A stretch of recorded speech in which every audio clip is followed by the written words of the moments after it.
संगोष्ठी के समारोह कार्यक्रम में मेरे साथ यहां पर उपस्थित प्रदेश सरकार में मेरे वरिष्ठ सहयोगी कृषि मंत्री श्री सूर्य प्रताप शाही जी,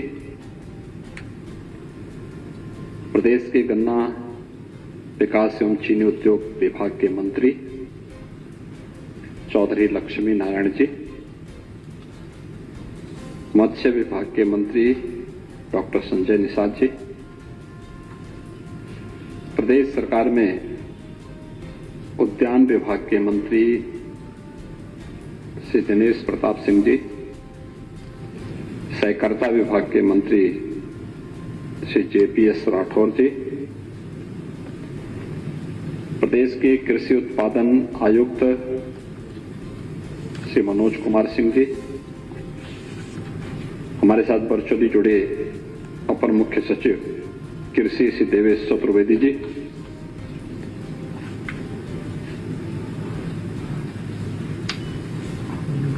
इस वैज्ञानिक संगोष्ठी में विशेष रूप से यहां पर उपस्थित ICR के director doctor Ashok Kumar Singh ji,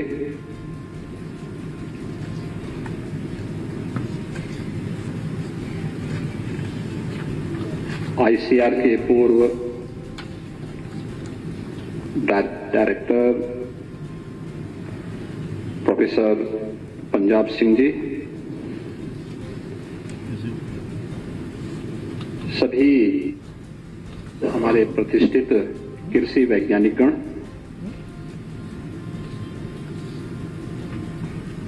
doctor RB Singh ji, प्रदेश के कृषि उत्पाद निर्यातक गण, कृषि प्रसंस्करण से जुड़े हुए हमारे सभी उद्यमीगण, प्रदेश के प्रगतिशील हमारे कृषक बंधु और उपस्थित भाइयों बहनों, मुझे बहुत प्रसन्नता है कि आज प्रातःकालीन सत्र से ही इस गूढ़ विषय पर उत्तर प्रदेश में देश के प्रख्यात कृषि वैज्ञानिक, उद्यमी और प्रगतिशील किसान एक साथ बैठ करके उत्तर प्रदेश के road map for agriculture and allied sectors, इस विषय पर गंभीर चिंतन को आगे बढ़ा रहे हैं। कृषि का महत्व हम सब के लिए है और हम सब ने इसके महत्व को इस सदी की सबसे बड़ी महामारी के दौरान भी देखा है। आप सबने देखा है कि विगत 2-2.5 वर्ष से पूरी दुनिया इस सदी की सबसे बड़ी महामारी कोरोना से जूझ रही है। कोरोना के दौरान सभी सेक्टर्स ऐसे थे जहां पर उसके ग्रोथ रेट पर उसका विपरीत असर पड़ा, और खासतौर पर हम निर्माण के क्षेत्र को देखेंगे तो 50% उनकी नेगेटिव ग्रोथ थी। लेकिन इस सब के बावजूद कृषि एकमात्र ऐसा क्षेत्र था जिसमें पॉजिटिव ग्रोथ दर्ज की गई थी, और खासतौर पर 3.5% की जो पॉजिटिव ग्रोथ थी कृषि सेक्टर की, वह उन सभी संभावनाओं को आगे बढ़ाता है जो अभी इस क्षेत्र में किए जाने की आवश्यकता है। हम इस कृषि संगोष्ठी को और खासतौर पर इस कृषि वैज्ञानिकों की इस संगोष्ठी को देश के सबसे उर्वरा प्रदेश में कर रहे हैं। मेरा मानना है कि गंगा और यमुना से जुड़ा हुआ यह क्षेत्र अपनी दुनिया की सबसे उर्वरा भूमि के साथ साथ सबसे अच्छे जल संसाधन के लिए भी विख्यात है। और मैं मानता हूं कि प्रकृति और परमात्मा की जो असीम कृपा है वह केवल इन सब बातों से ही हम सबके सामने प्रमाणित हो जाता है कि हमारे पास जो कृषि योग्य भूमि है वह लगभग 11 से 12% है। अगर पूरे देश के अंदर की कृषि भूमि से हम तुलना करें तो उत्तर प्रदेश के पास जो रकबा आता है कृषि का वह 11 से 12% के आसपास आता है। सर्वाधिक रोजगार उपलब्ध कराता है, सर्वाधिक किसान उत्तर प्रदेश में है। और इस फील्ड की इन संभावनाओं को आगे बढ़ाने के लिए जो आज प्रातःकालीन सत्र से मैं अपने कृषि उत्पादन आयुक्त से प्रातःकाल, चूंकि मुझे आज दिल्ली में एक कार्यक्रम में जाना था और मुझे लगता था कि मैं हो सकता है कि शाम तक इस कार्यक्रम के लिए खाली हो पाता हूं कि नहीं पाता हूं, तो मैं उनके संपर्क में था और मुझे अच्छा लगा कि बहुत अच्छे मुद्दों पर यहां पर चर्चाएं हुई और उन कार्यक्रमों को आगे बढ़ाने की दिशा में जो डॉक्टर आरवी सिंह जी ने कहा है कि एक ठोस रोड मैप हमारे पास होना चाहिए, एक एक्शन प्लान हमारे पास होना चाहिए जिसे हम न केवल इंप्लीमेंट कर सकें बल्कि समय समय पर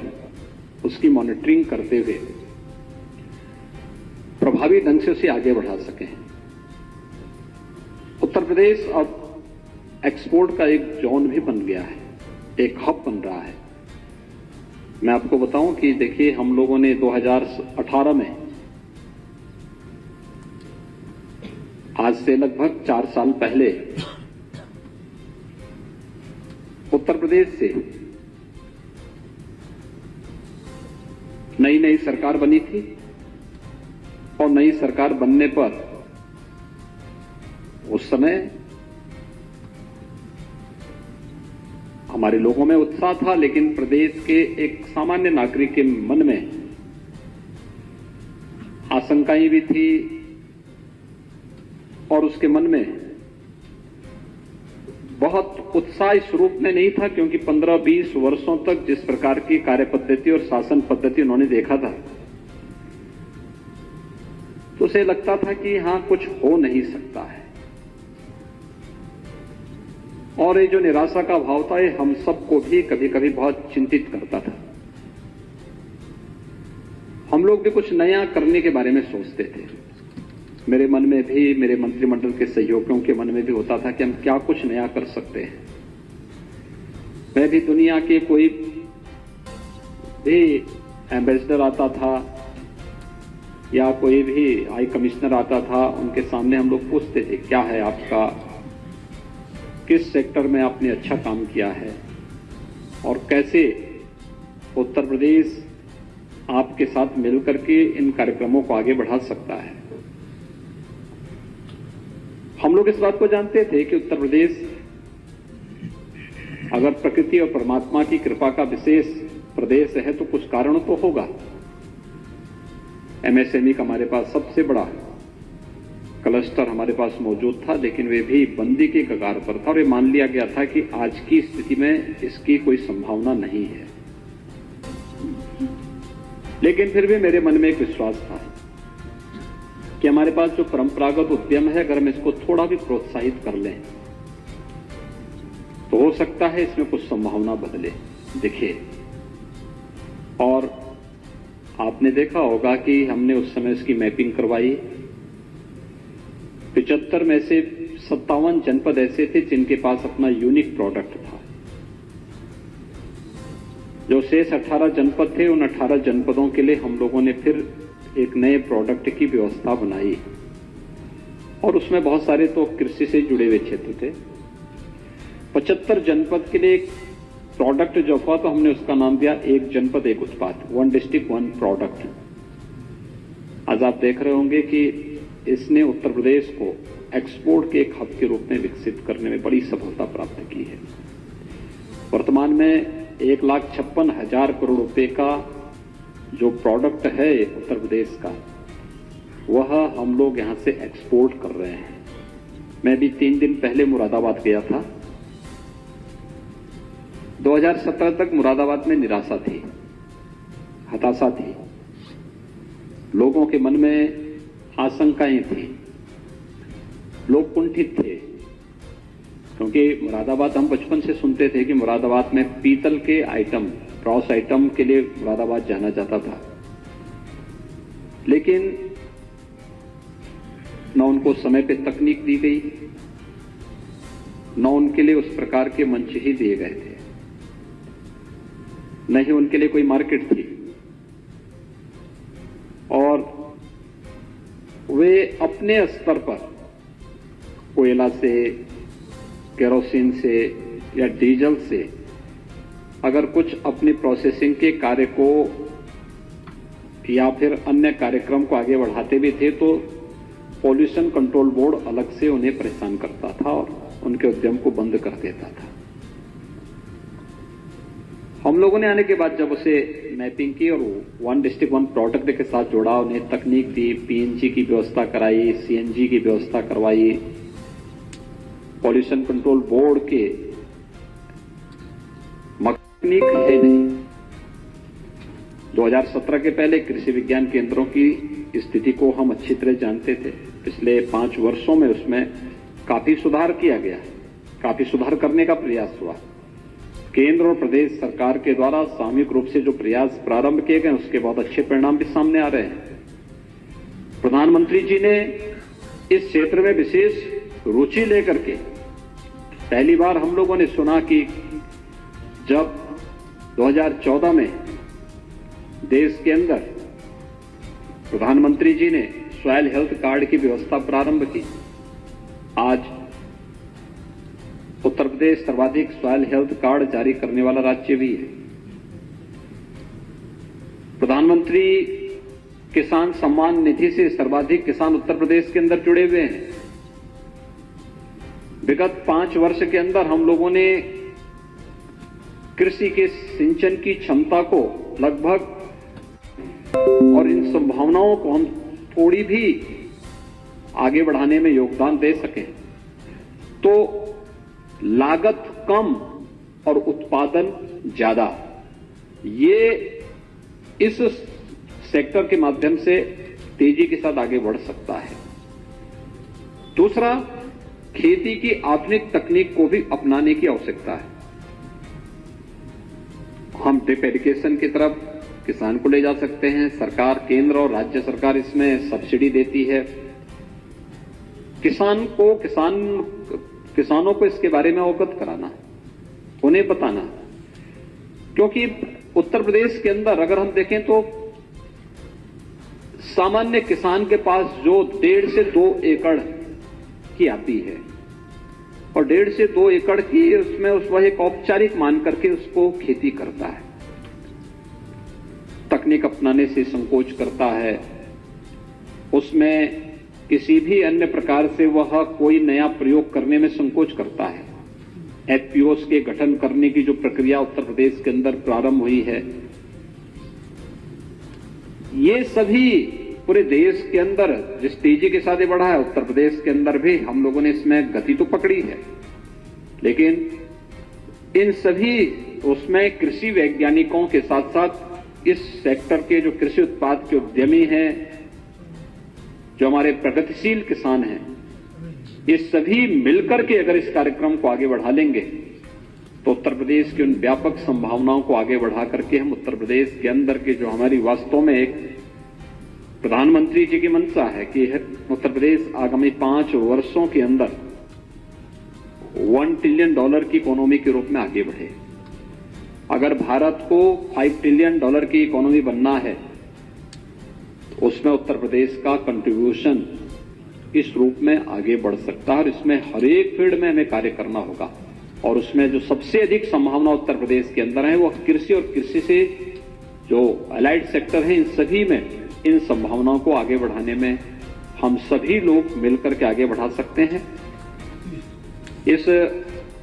कृषि वैज्ञानिकों की संगोष्ठी में जो भी निचोड़ सामने आया है, मैं चाहूंगा कि एक तो हमारे 9 के 9 जो एग्रीकल्चर क्लाइमेटिक जोन है, इनमें हमारे पास पर्याप्त मात्रा में कृषि विज्ञान केंद्र मौजूद हैं। कृषि विज्ञान केंद्रों को हम लोगों को, उनके पास अच्छे वैज्ञानिक वहां पर मौजूद हैं, उन वैज्ञानिकों को हम अपने इन सभी वैज्ञानिकों के साथ जोड़ करके इनकी सेवाओं को वहां पे ले करके और उन्हें इस सेक्टर में कार्य करने के लिए हम प्रेरित करें, प्रोत्साहित करें। शासन स्तर पर भी उन्हें हर प्रकार से आगे बढ़ाने की कार्य हो। सेंटर ऑफ एक्सीलेंस के रूप में यह प्रयोग केवल कृषि विज्ञान केंद्र और विश्वविद्यालयों तक ही सीमित न हो। हमें अगर केले के टिश्यू कल्चर की लैब स्थापित करनी है तो हम इसका केंद्र बिंदु विश्वविद्यालयों को बनाएं, कृषि विज्ञान केंद्रों को इसके साथ जोड़ें। तकनीक का केवल केंद्रीकरण नहीं बल्कि विकेंद्रीकरण भी करें और उन्हें निचले स्तर तक पहुंचा करके हर एक कृषि विज्ञान केंद्र और विश्वविद्यालयों को फिर प्रगतिशील किसानों के साथ साथ एक सामान्य किसान तक उसकी पहुंच बन सके, किसान को वहां आने में संकोच न हो